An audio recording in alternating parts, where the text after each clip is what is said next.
ថ្ងៃនេះគឺជាថ្ងៃមួយដ៏សែនមានន័យជាថ្ងៃដែលបងហើយនឹងរូបស្រីរៀបការចង់រៀងរួមនឹងផ្កាស្លាបញ្ជាំងពីស្នេហាបរិសុទ្ធនៃយើងទាំងទ្វេ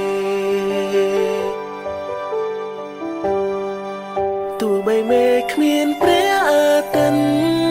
ទោះសមនប្រែជាហួតហើយក៏មិនអាចកែប្រែក្តីស្នេហ៍ដែលបងមានទៅលើជី